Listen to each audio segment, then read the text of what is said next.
Assalamu alaikum wa rahmatullahi wa barakatuh. The topic is about the challenges that face our tarbiyah process and what are the suggested solutions. And the central focus here is on the environment in which we are raising our children. The central focus is on the environment in which we are raising our children. We went over several of these slides before, but I know that many of you have not attended any of it, so maybe we'll have to go over the same materials again. Assalamu alaikum. You have attended some of this? No, first time. Okay. Okay.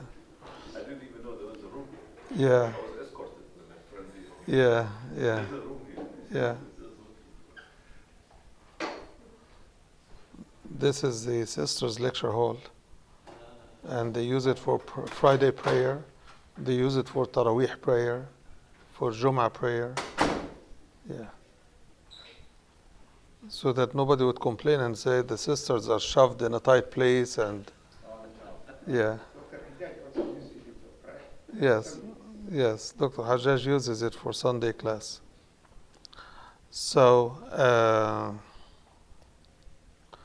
this list is the outline of this presentation, which focuses on, first of all, what is Islamic tarbiyah, fundamental American values, and Western socio-religious approach, the central secular materialistic attitudes that are inculcated in our children as they grow up here, fundamental Islamic values that contrast the Western values or agree with some of them, central Islamic attitude, specific challenges that face our tarbiyah, and then the tarbiyah program response.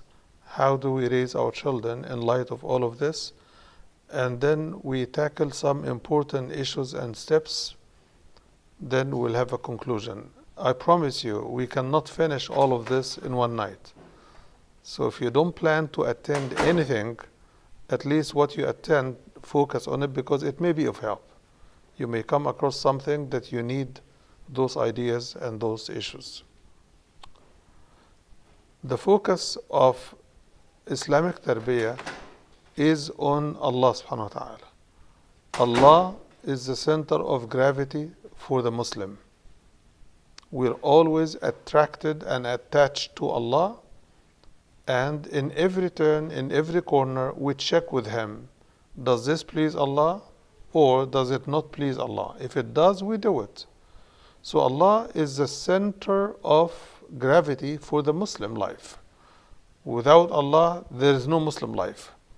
Much more than when we say, without water, there is no physical life. Without Allah, there is no life, period. Not physical, not spiritual, nothing. So this idea, this principle that Allah subhanahu wa ta'ala comes first because He is the first. He is the source of life. It couldn't be consistent that He is the source of life and we are recipients of life, the gift of life, and we shape life as we wish. It has to be shaped according to His guidance, otherwise it is not the life He intended. And we can cite lots of ayat in the Quran and ahadith to show that this is the reality. If we turn away from the guidance of Allah, we lead a miserable life. That's what the Quran says, right? And he who follows my guidance, these are the people of paradise. That is what the Quran is saying. If you follow Allah's guidance, you will never get lost and you will never suffer. فَلَا يَضِلُّ وَلَا يَشْقَى. This is the promise of Allah subhanahu wa ta'ala. So the reason this issue is important and we are raising it in this list that you see on the screen is because many of us do a lot of work to raise our children, but it is like steering an empty pot. We spend a lot of money, we spend a lot of time, we do all what we could, but at the end of the day, it does not pay off. Why? The pot is empty. So no matter how hard you steer it, you're not going to produce anything different. So likewise, when the pot is full, like this glass of water, if it is full to the brim, you cannot add anything in it. So if we let our children be filled with values, ideas, and attitudes and belief systems, then we cannot add our own on the top of this. And once their heart is full of stuff, it is very difficult to keep throwing at them what you believe, no matter how strong your values are, they are not going to penetrate. Alaykum assalam. So there is a reason that Allah subhanahu wa ta'ala tells us, La ilaha illallah. There is no God, there is no deity, there is no one worthy of worship but Allah. Why? Because He wants us to connect to Him, and nothing else matters once you connect with Allah subhanahu wa ta'ala. Because Allah will guide you throughout your life to what is in your best interest. So all what we need to do to raise Muslim children in any environment is to centralize our focus on connecting our children to Allah. Then everything else will fall in place. Nothing will fall out of line if we connect the children personally to Allah. Why? Because if the child understands who Allah is, if the child understands what Allah did and does to protect us, to take care of us, to take care of our needs, the child would naturally love to please Allah subhanahu wa ta'ala. Look at children outside of the spiritual context. Children love people who serve them. Why are children more attached to their moms than their dad? Because their mom is the primary servant. Their mom is the one that takes care of their basic needs. Their mom is the person who prepares everything they need in their life. So why are they attached more to the mother? Because the mother is it for them. The father is important, but only when needed. But most of the need are supplied by the mother. And I'm talking about childhood needs. Okay? And that's why Allah gave the mother full-time job being a mother. So she is not required to work and fend for herself, to earn her food and her residence and her clothing. No. She is supposed to be covered. Why? Because she is dedicated to the service of the children. And in return, what happens? The children are so much dedicated to their mother. And this is the formula that the Prophet ﷺ gave to the companion who came and asked him, saying, who deserves the best of my companionship? He says, your mother. Then he said, then who? He said, your mother. Then he said, who? He said, your mother. Then he asked further, who's next? He said, your father. This is how important the mother is for the child, and how important the mother is in the heart and the mind and the soul of a child. Okay? Imagine if for the service that the mother does, she is almost worshipped by her children. Right? And I'm talking about children at young age. I'm not talking about rebellious teenagers or any of that. I'm talking about normal children, usual, typical children. Imagine if the mother does what she does, how much does Allah do more than the mother does?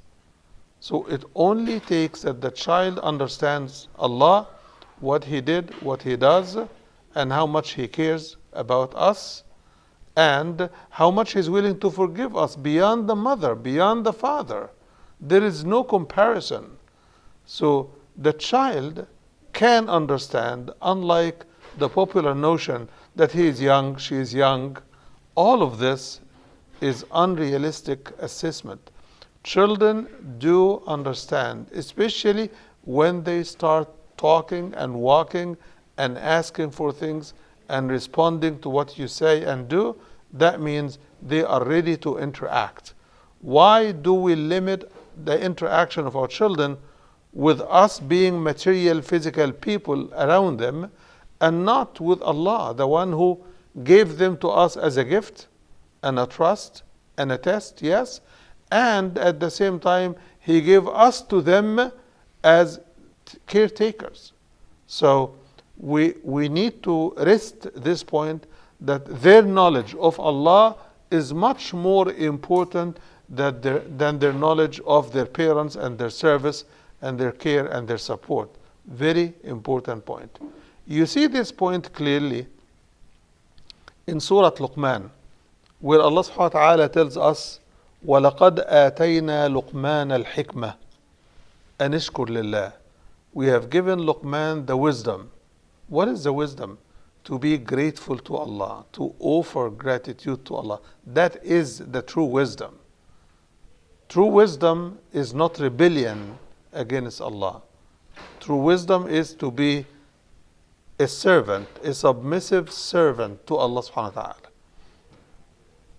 Also, wisdom is how to put knowledge where it belongs, and how to put things where they belong, and how to use things in the way they belong at the time they can help. This is all definitions of wisdom. So, as a result of this wisdom, Luqman teaches his son, saying, Ya bunayya, la tushrik billah. The first teaching is, O my son, associate no partners, worship no one next to Allah or with Allah or other than Allah. So what is the reward that Luqman gets from Allah as a result of bringing his child in submission to Allah? What is the reward? The reward is وَوَصَّيْنَا الْإِنسَانَ بِوَالِدَيْهِ. We have admonished the son of Adam or the child of Adam to take care of his parents. Look at this. Following that, the same ayah says, حَمَلَتْهُ أُمُّهُ وَهْنًا عَلَى وَهْنٍ. His mother bore him weakness upon weakness. Man as a whole, males or females, are all created in weakness. Right? But the mother has double weakness. The weakness of being a human and the weakness of being a mother, with hormones, pregnancy, delivery, child care, restless nights, the agony of trying to deal with more than one child at the same time. Allah subhanahu wa ta'ala highlighted this, saying, حَمَلَتْهُ أُمُّهُ وَهْنًا عَلَى وَهْنٍ. His mother bore him weakness upon weakness. So Allah subhanahu wa ta'ala, who has created this whole universe for us, and to be an ecosystem in which we live peacefully and navigate through it safely, Allah is telling us, you are not alone here. I am your creator. Inni ana rabbuka fakhla'an alayk. Allah says to Musa, Inni ana Allahu la ilaha illa ana fa'budni. I am Allah, there is no God but me, so worship me. Allah tells again the same Prophet Musa alayhi salam. So when we start off with our children by focusing on ourselves, oh, say Salaam alaikum to Baba, say thank you Baba, he brought you cold water to drink. Say thank you Mama for doing this and this. We are making ourselves the true center of gravity in their life. And there is nothing wrong with that, except if we bypass Allah, and Allah is the big one, the great one, right? Actually, we are marginalizing ourselves, not Allah. You can't marginalize Allah. So what do? You marginalize yourself. So you do as much as you can, and you can get the child to love you as much as he likes and as much as he enjoys your service and your support and your care. But at one point, when he discovers the value of being a servant of Allah, he may not be as consistent with you as you think he should be. So some of the rebellion of the kids at young age and as teenagers is the result of our own teaching, trying to become the gods in their life instead of letting them worship one Allah.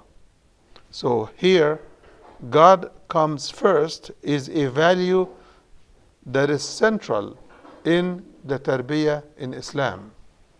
You can't raise a Muslim child who does not believe or understand Allah. Not only a person has to believe in Allah, he has to believe Allah. He has to believe His word. He has to believe His promise. He has to fear His threats. Otherwise, if Allah is absent from the child's mind and heart, what values does he get raised with? So Allah tells us after this, the second element of Islamic tarbiyah, which is next to Allah, parents come first. Next to Allah, parents are the second center of gravity in my physical life and in my best interest in this life and in the hereafter. Not because they can do anything I want, not because they must do anything and everything I ask, but because they will guide me to my best interest. And there is nobody who loves a child in this life like a parent. The parents love, and there is no father, including myself, who loves his children as much as their mother loves them. So parents do not come as one package and they are all equal. No, they are not. A man came to the Prophet ﷺ and offered his way of thanking his mother. So he says to the Prophet ﷺ, Prophet Muhammad, I made the whole Hajj, carrying my mom on my shoulder, on my back, throughout the rituals of Hajj. Have I satisfied her rights on me? Did I pay her off? Is the question. And the Prophet ﷺ says, not even for one push during your delivery as a baby. Not even one push. Do our children know that? Do we adults understand this? The value of the mother? The mother is the glue and the source of mercy and comfort and compassion and love inside the home. She is the queen of the home. And as I always tell my sisters, if you want to be the queen in your marital life, you also have to treat your husband as a king so that he can treat you as a queen. There is no queen if there is no king. But the king has a function, but the queen is the spirit that shapes everything in the kingdom. She is the one that calls for tolerance. She is the one that calls for patience. She is the one that calms everyone when we are hyper and suffering of agony or challenges. She is the one who gives a hug to the child that can never be replaced with anything else. So when Allah says about the mother, when the Prophet ﷺ talks about the mother, you think that he's not talking about your mother, but this is exactly whom he's talking about. Take her for who she is. A mom is not to be evaluated by a child, even though her service can be critiqued by a child. But she is only to be evaluated by Allah subhanahu wa ta'ala. He is the only one that can reward her. Her children cannot, her husband cannot, So the mother is the center of gravity for the father and the rest of the children and the whole family. So this is the second focused issue here. The third is Allah subhanahu wa ta'ala sent divine guidance for us so that we follow the guidance that will take us where He invited us. Where did Allah invite us? Allah says in the Quran, وَاللَّهُ يَدْعُو إِلَى دَارِ السَّلَامِ. Allah is inviting everybody to the abode of peace. What is the abode of peace? It's paradise. Dar es-Salam is paradise. So He's inviting us. So when somebody invites you and you don't know exactly where is the place, what do? You ask him, give me the address and give me direction and give me signs to look for. If you make the wrong turn, you will miss this. So if you miss it for a few minutes, come back. Or if you see this sign, you need to know that you have drifted out of your way. Right?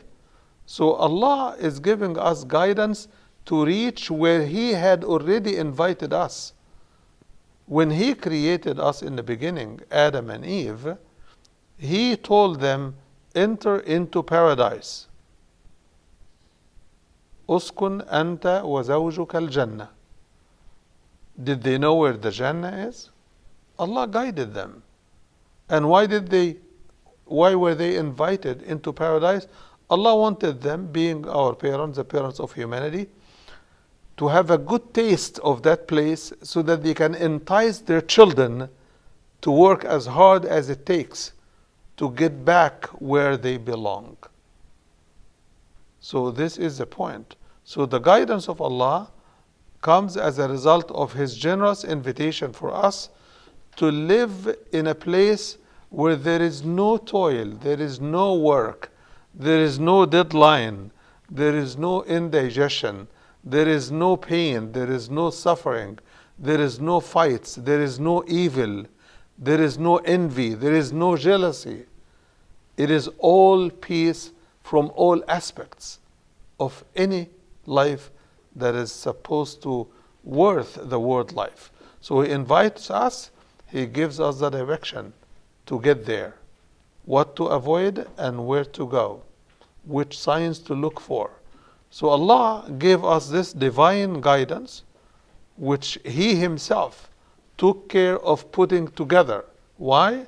Because He wanted us to be aware of the danger otherwise waiting for us on the other side.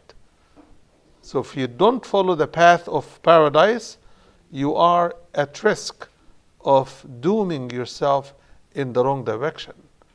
So the guidance of Allah essentially is Allah invited us to the house of peace, which is paradise, and He is sending us direction in a message. So people who do not open the message and read the guidance of Allah, where do they get? They get lost. People who read the guidance but do not follow it, what benefit does it offer them? Nothing. People who read the guidance and say, it's too difficult to understand, I'm not going to even ask. Whom are they dooming? They are dooming themselves. So we all need to be cognizant, we need to be aware that there is effort on our side to follow the guidance. Number one, to understand it, to study it, right? And to remember which guidance is to be applied at which turn, at which corner. This is what it is. That guidance is intended to help us in decision making, in picking choices, in what the situations when we need to choose what to say and what to do, how to deal with difficult people. And there are many difficult people in our life, and we should not hide away from this. The Quran tells us how to deal with difficult people and how to deal with Otherwise, people who are peaceful and merciful and compassionate, of course. Allah subhanahu wa ta'ala tells us everything. So when it comes to the book of Allah, we should give it the respect it deserves and the importance and the seriousness that it constitutes for us, because it affects our faith with Allah. It tells us if we are heading in the right direction. Every night before you go to bed, present what you have done to the Quran and ask yourself, am I consistent with the book? Am I following the guidance of Allah subhanahu wa ta'ala? And all of this has to be then conveyed and transmitted to our children. So it doesn't make sense that I keep telling them Allah, Allah, Allah, and I don't tell them about His guidance. I don't tell them how to value their parents. Because if you do not value your own parents that Allah has given you birth through their sacrifices and given you care through their work, if you don't appreciate them, how could you appreciate someone you do not see?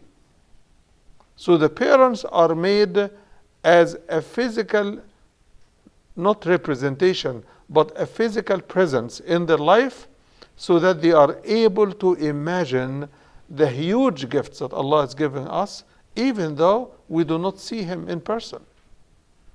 This is the point. So, Allah, as He gives us guidance as to how to relate to Him, how to relate to each other, how to relate to life around us, how to relate to gifts that He has given us, and challenges He puts in our way, He gives us the responsibility which is called in the Quran the amana. The amana means the trust. And the word trust in this context, إِنَّا عَرَضْنَا الْأَمَانَةَ عَلَى السَّمَاوَاتِ وَالْأَرْضِ وَالْجِبَالِ فَأَبَيْنَ أَن يَحْمِلْنَهَا وَأَشْفَقْنَ مِنْهَا وَحَمَلَهَا الْإِنسَانُ إِنَّهُ كَانَ ظَلُومًا جَهُولًا.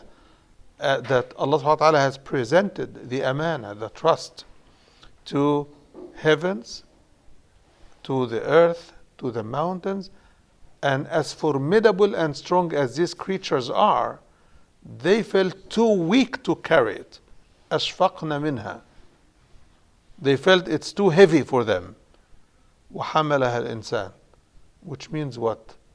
Man is stronger than the heavens and the earth and the mountains. But physically, no, he is not. Right? أأنتم أشد خلقا أم السماء بناها. Of course, السماء is أشد خلقا. السماء is more formidable. Mountains are definitely stronger. The earth is. But man has something that is stronger than all of this combined, which is the human will, which is like steel. Even a little child, if he wants something done, he would use all his power to make it clear to you that unless you do it, I'm not going to be quiet. Right? This human will, Allah wants us to direct it as a trust and to deal with it in the way that it is consistent with the will of Allah subhanahu wa ta'ala. And this is the trust that Allah has given us. He has given us a very strong will, like steel. And He is saying, use it for good, don't use it for evil. Use it for righteous deeds, not for wicked behavior. So our children are a trust that Allah has given to us. And that's why He has the right to tell us what to do with our children, because they are His creatures, they are His creation, and He entrusted us to take care of them for Allah. He has given us the physical custody, if you will. But at the end, He will be the one to whose hands we deliver our children and say, like Luqman, I have taught him everything you told me. So, which means what? We do not own our children. We do not own our children, nor should we worship our children. Our children are a gift. They are a gift. Allah subhanahu wa ta'ala says, يَهَبُ لِمَن يَشَاءُ إِنَاثًا. يَهَبُ. يَهَبُ means to gift. When I say وَهَبْتُ, it means I gifted. وَهَبْتُكَ كِتَابِي هَذَا, which means I gifted you the book. Right? I gifted you this. It becomes yours. So Allah subhanahu wa ta'ala has entrusted us with a gift in the form of a child, and He has taught us in the Quran and in the Sunnah of the Prophet ﷺ the basic needs of humans, how to take care of a child, how to raise a child, what should be your goals and aims and objectives, and what methodology do you want to use. So Allah subhanahu wa ta'ala tells us all of this. Yes, Baba.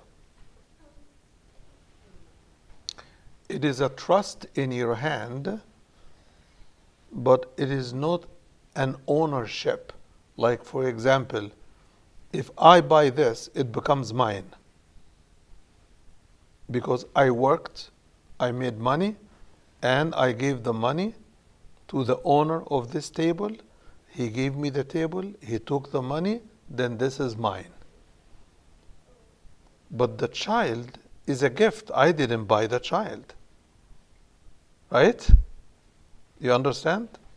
Okay, thank you. Yes, yes, go ahead. What about him? Of course.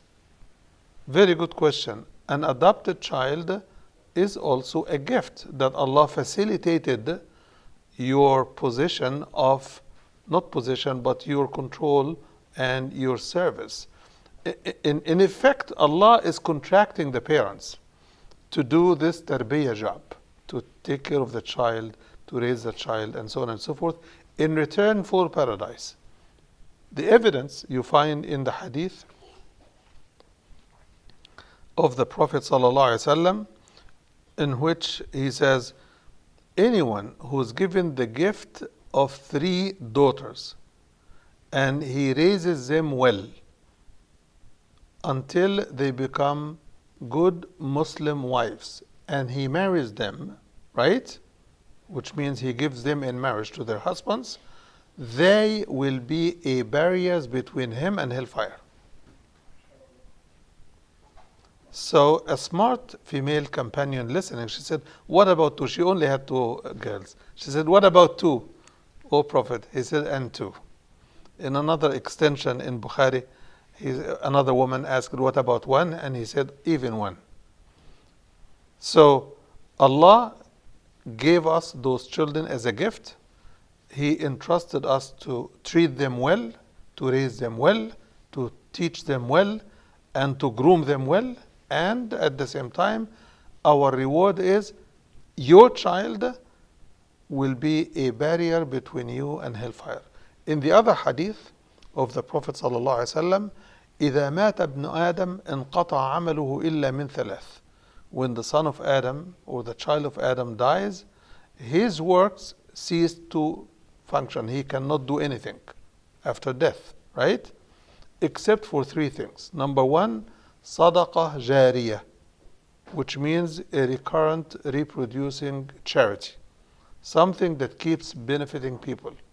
Sadaqatin jariyah. أو علم ينتفع به, or knowledge that benefits people and they continue to use it. Okay? علم ينتفع به. Third, أو ولد صالح يدعو له. A righteous child that prays for him. You see the value of raising a righteous child. So the gifts are unlimited if the parent puts the effort and succeeds in raising a righteous child who is a gift, yes, a trust as we explained, but also a test. Parents are a test for children, and the children are a test for parents. Likewise, husband and wife, wife and husband, we are all tests for each other. The mere fact that we are humans and every one of us has his or her own independent will independent feelings, independent emotions, we will test each other. Travel with your closest friend in a long journey, and you will see, you will be a test, he will be a test. You will not like everything that you see, and he will not like everything he sees or hears. Why? Because when we are comfortable, we become ourself. Ourself has two sides to it, the righteous side and the wicked side. So when we stay together for a long time, the wicked side is difficult to control 24/7 all the time. So it pops up from time to time, right? This is where we become the test for each other, okay? I recall a story in the life of Umar ibn Khattab where a man came to complain to him about his wife. One of the Muslim community members, he reached to the door of the house of Amir al-Mu'mineen. Before he knocked, he was hearing voices coming from inside, shouting and shouting back and all of this. So he was shy to even knock on the door. So he was contemplating, should I go away so that I don't embarrass Amir al-Mu'mineen, or should I wait until this subsides? I have something to ask. And then by the minute he wanted to leave, Umar al-Khattab was coming out. So he saw him. And the nature of Umar is, he caught the man and he said, what were you doing here? You're spying on my home? You're spying on my household? He said, no, Amir al-Mu'mineen, I came for something, but I got the answer for my question. He said, no, I'm not letting you until you tell me. And the man said, Allah answered me, Amir al-Mu'mineen, leave me alone. And Umar al-Khattab, mashallah, was very smart, so he figured it out. He said, oh, so you came to complain about your wife screaming and arguing, and you heard my argument with my wives, right? And you heard their argument, right? He said, yes. He was shy to look him in the eye. So he said, yes, and he lowered his head. So Umar al-Khattab held his ear, and he said, doesn't your wife clean your stuff and your home? Yes. Doesn't she prepare your food? Doesn't she take care of your kids when you travel and get out and do business? Doesn't she take care of your wealth and your money? Does she get anybody in your home that you don't like? No. So he kept asking, and the man kept saying yes, no, yes, no. And Umar Khattab at the end told him, with all of this, doesn't she have the right to vent even when she is tight or have difficulty or anything? She does. And the man was convinced, of course, and he left. So it tells you that we can and we will be test for each other. But when you are the test, she should calm you down. When she is the test, you should calm her down. And calming someone down doesn't mean I tell him or her, calm down. No, calm means give them comfort. Show your compassion. Show your understanding. Show your ability to empathize and take her shoes on so that she feels comfortable or he feels comfortable. So to treat the children, it has to be in the same way. It has to be that we understand how children operate, how their minds operate, and what is important for them, and why they ask for what they ask. And all of these are now available information that is running after us, but we're running away from it. It used to be in the past that people travel a month or two in the desert to learn one hadith or to learn one ayah. Now knowledge is pouring into our inbox. If you have an email, and I don't know anyone who doesn't, even children have emails today, right? All information is coming to us, but we are too lazy to even open it, and if we open it, we do not read it. Which means what?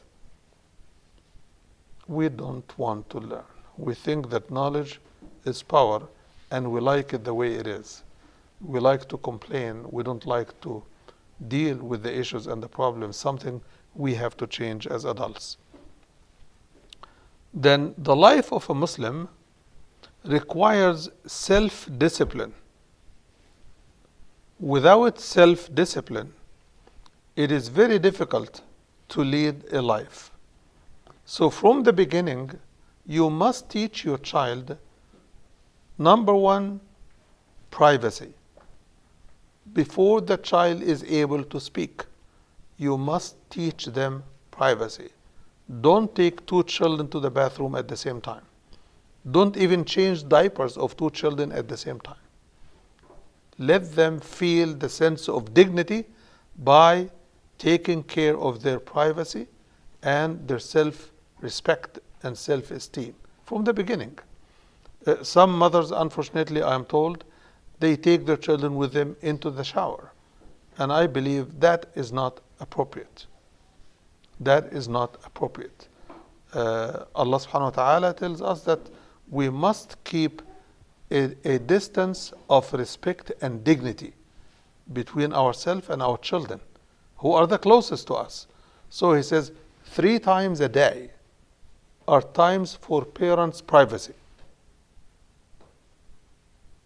Before Fajr prayer, at nap or noon time in the midday. Then the third, after Isha prayer, when the parents close their door, the room door, then children should not bother them at that time. But even if they have a need and they need their parents, they can bother them, but they cannot barge into the room. This is privacy for the parents. Privacy for the children is to protect their body from prying eyes of their siblings or anybody else. Okay? So we treat them with respect and we teach them the discipline of hygiene, personal hygiene, how to clean yourself, how to brush your teeth, how to take the dish from the table to the sink, or how to wash the dish after you finish your food. All of these trainings must come as soon as the child is able to do it.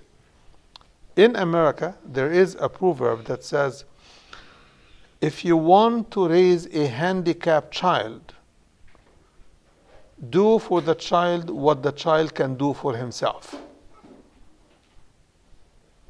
If you continue, and I'm talking to mothers in particular, if you continue to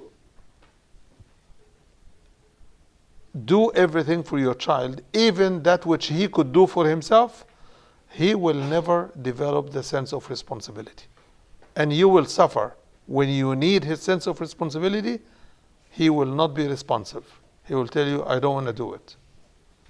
Why? Because he got used to be serviced, right? To be served all the time. So he's not up to responsibility. If your child can wake himself up and you continue to wake him up, you are teaching your child to be dependent, not independent. And if you teach your child to wake up for the wrong reason, he will never wake up for the right reason on his own. Like if we wake our children up only to go to school, because this is time for school, and they have not slept enough, right? What are we teaching them? We're telling them school is more important than your Fajr prayer. But if we get them used to wake up for Fajr at young age, like 7, 8, 9, and 10, those are the training years for the child, then actually before then, children like to pray with their parents. Of course, they don't do wudu and stuff at 4 and 5, but they can be taught. Something we forget. They can be taught. There are 4 and 5 years old kids who have memorized half the Quran, less or more. In Somalia, of all places. So why do we treat 4 and 5 years old as a handicapped person? It is our own handicap imagination that makes us do that. But we must teach our children self-discipline, to do what is right at the time it needs to be done, in the way it needs to be done, and in the context it needs to be done. We need to teach our kids that. Unfortunately, some of us adults, the vast majority of us adults, do not even have self-discipline. We talk when we shouldn't. We say what we shouldn't. We do what we shouldn't more than we care to do the right thing. So how do we teach our children this when we ourselves need somebody to teach us? Well, part of self-discipline is to force yourself to do the right thing. That's what self-discipline is. So if children cannot exercise self-discipline all the time, at least we adults must be able to show them the role model of people who pay attention to what they need to do and exercise self-discipline. One of the most important issues we need to focus on with our children is that this life is a mission-driven life. Life is a journey between the point of our birth and the time of our death. It's a journey. It comes to us in the form of days, and days come in the form of hours, hours come in the form of minutes, but this is life, a time span that we are spending on this earth until we leave. Which means what? It means that every day, as we are living on a string, one part of it, one side of it is in the hands of Allah, and the other side is in our hand. We are holding to the part in our hand, clinging to life as long as we can, and that string, that rope, is pulled shorter and shorter and shorter and shorter every single day. Amir al-Mu'mineen Umar ibn Abdul Aziz once asked a scholar, "Give me advice." And he said, "What can I tell you, Amir al-Mu'mineen? MashaAllah, you are full of wisdom, you are learned, you are this." He says, "Give me an advice." So the scholar told him, "You, Amir al-Mu'mineen, you must be aware that you are no more than the sum of days in your life, and whenever a day goes by, part of you is gone." So the scholar is saying, the time that you have here is who you are. You are the time you live. And you are the choices you make. You are the friends you pick. You are the values you adapt. You are the achievements you achieve in your life. That's who you are. And because all of this falls in the context of time, which is life, then every day that goes by, part of you is gone. Whether you achieve or you don't, your life is one day less. Your opportunities are one day less. Your resources are one day less. We need to teach this to our children. We need to live in this context of time and space. Some people don't like where Allah put them. "Oh, I wish I could have been created at the time of the Prophet."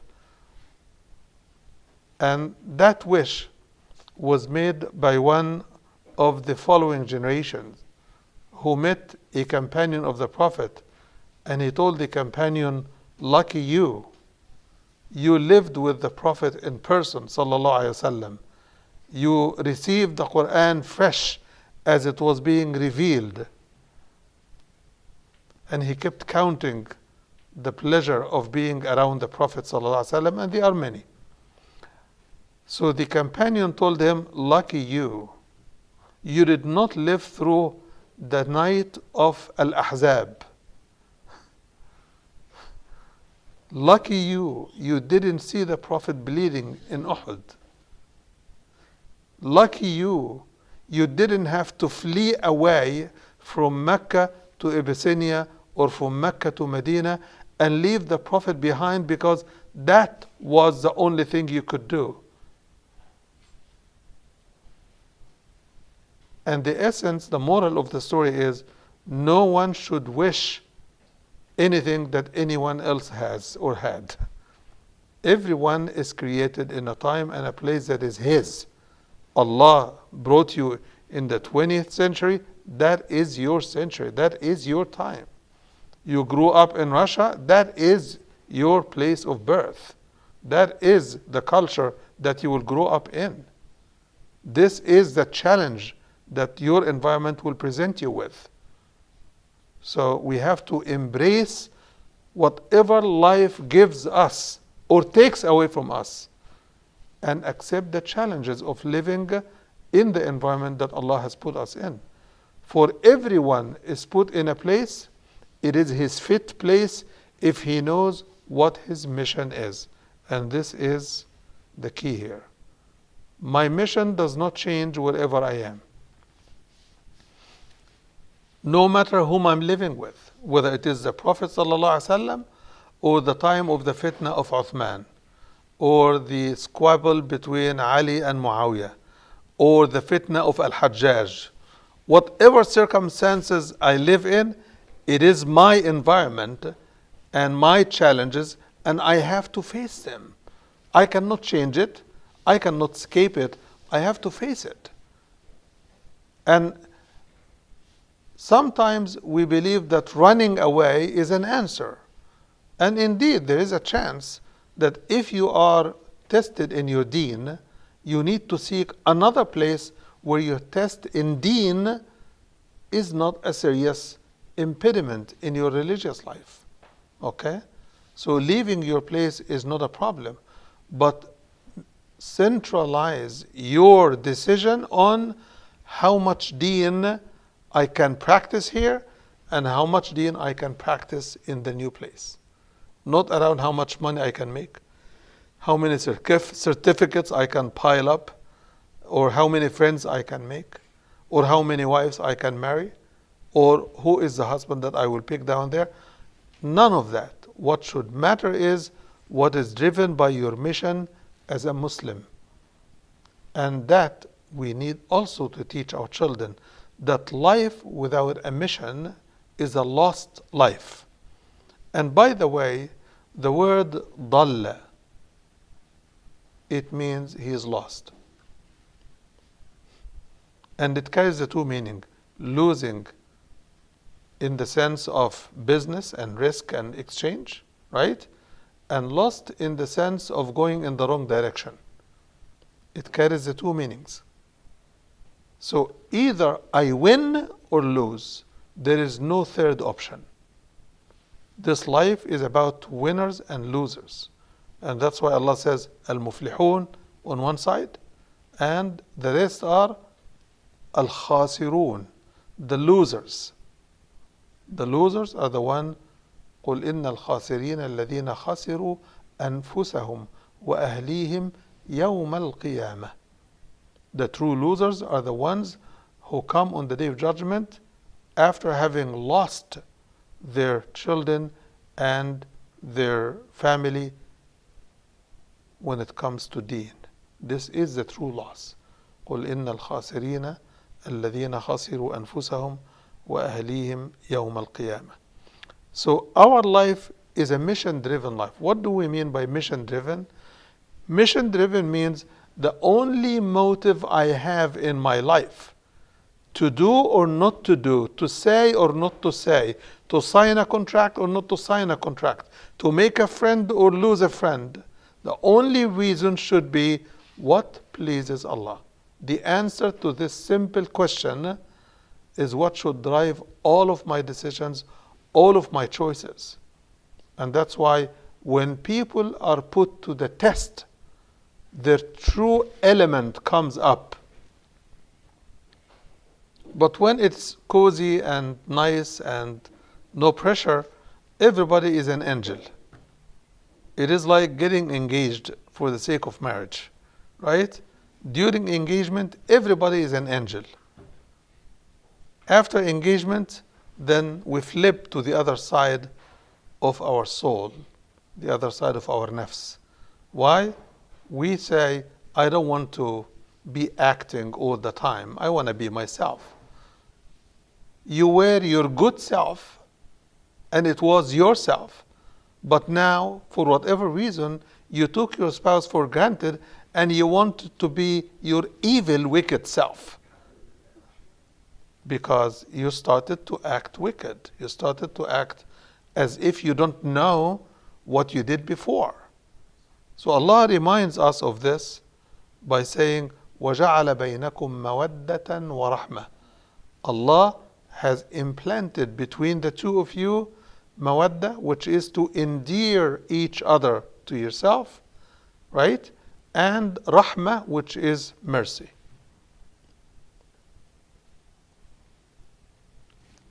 So, what is our mission in life? Our mission is, number one, to relate to Allah in the proper way, for who He is and for who we are. He is God, we are His servants. That's number one mission. وَمَا خَلَقْتُ الْجِنَّ وَالْإِنسَ إِلَّا لِيَعْبُدُونَ. I have not created jinns and humans but to worship me. That's number one mission. So anything that undercuts my worship of Allah is in the negative. I should not get close. Any friend that I lose my deen around is not a friend. He's an enemy. And I should treat him for the enemy he is. Not fighting, but I should stay away from him. Okay? And the Quran teaches us that. واصبر نفسك مع الذين يدعون ربهم بالغداة والعشي يريدون وجهه ولا تعد عيناك عنهم تريد زينة الحياة الدنيا ولا تطع من أغفلنا قلبه عن ذكرنا واتبع هواه وكان أمره فرطا. Stick yourself around with patience around people who remember Allah by the early daytime and the evening time. Those are your companions, those are your friends, that if you forget, they remind you. If you're not paying attention, they draw your attention. If you are asleep, they wake you up. If you are ignorant, they teach you. If you are doing less than what you should, they help you, motivate you, and push you forward to do what is right. Those are the friends. So, our mission-driven life should lead us to be, number one, living a stable life. If I'm always connected with Allah, right, and He is my center of gravity, why should I drift? I wouldn't drift. What is the example in real life? The example is, you see the solar system, right? The sun, and then all of the other planets around it. Do you see any planet wobbling in their orbit? Huh? If they do, what happens? I am told that if we get 1 inch closer to the sun, we will burn.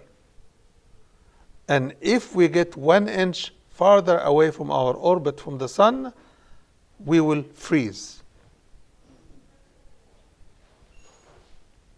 We should feel that our relationship with Allah is similar to this, in the sense that if I turn my eyes away from Allah for a minute, it could be the last minute of my righteous life. And that's why Allah subhanahu wa ta'ala says, وَلَا تَكُمْ مِنَ الْغَافِلِينَ. Don't be among those who are unattentive. They don't pay attention. They forget Allah. وَلَا تَكُونُوا كَالَّذِينَ نَسُوا اللَّهَ فَأَنْسَاهُمْ أَنفُسَهُمْ.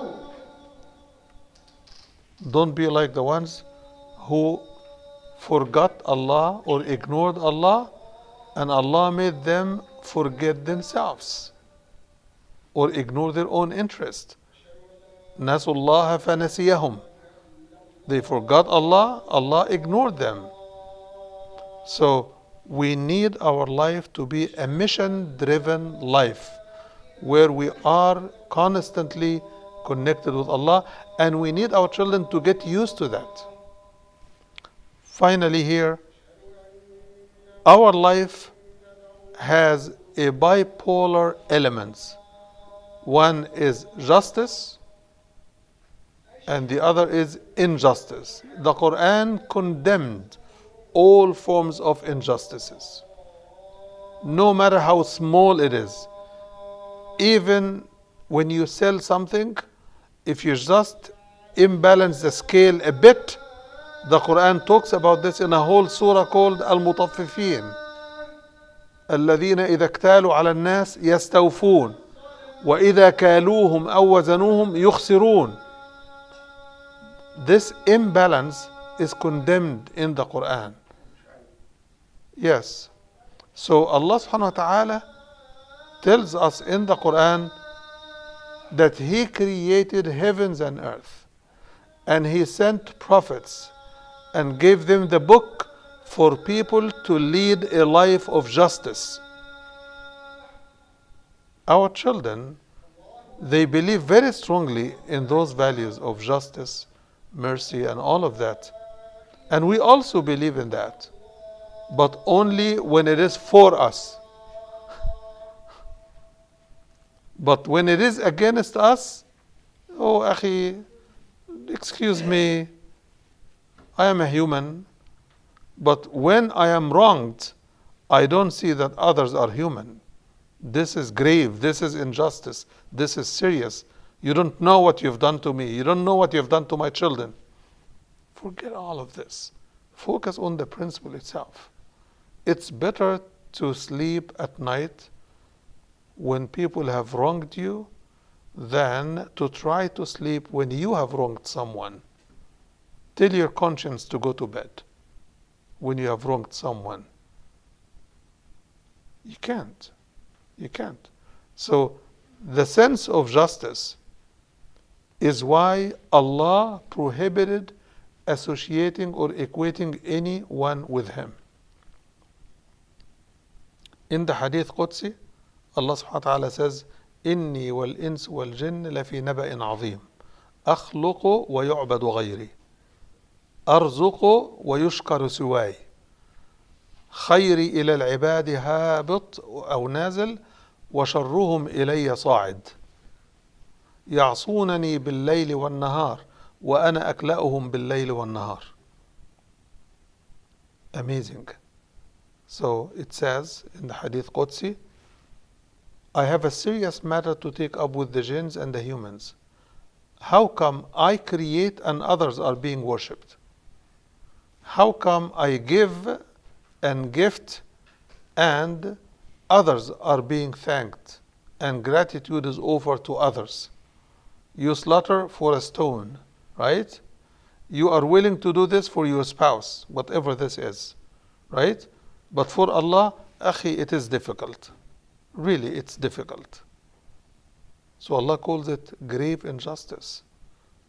And when Luqman was talking to his son, he said, Ya bunayya, la tushrik billah, inna shirka la dhulmun azim. Shirk, when it is condemned in the Quran, it's condemned as a grave injustice. Why? Because it's not fair, as our children, are all used to say. It's not fair that He creates us and we worship ourselves. We worship our whims and desires. We worship our money and houses. We worship each other. We worship people in position. Why is this? It's not fair. It's not just. So the value of justice is very central in Islam in shaping what I need to do as a human being in every situation. What is right and what is wrong, what is fair and what's not. Finally, for tonight, and this is only one screen here, the value of mercy for which Allah created us. Allah created us to show us mercy. Allah subhanahu wa ta'ala says in Surah Hud, وَلَوْ شَاءَ رَبُّكَ لَجَعَلَ النَّاسَ أُمَّةً وَاحِدَةً ولا يزالون مختلفين إلا من رحم ربك ولذلك خلقهم أي خلقهم ليرحمهم. Had Allah willed it, people would have never run into disputes and differences. This is kafir, this is munafiq, this is a believer, this is a weak believer, this is a believer but he doesn't practice. All of these diversions that we have, If Allah had willed, we wouldn't have any deviation or any diversion. But Allah decides in His divine wisdom and knowledge to give us the free will and to give us a chance to show our colors. And now is the time to show up in few minutes for the prayer. So mercy is what Allah created us for. وَلِذَلِكَ خَلَقَهُمْ. It is for mercy that He created us. I can take just one very quick, short answered question. اتفضل. So He created us so He can have mercy on us? Not have.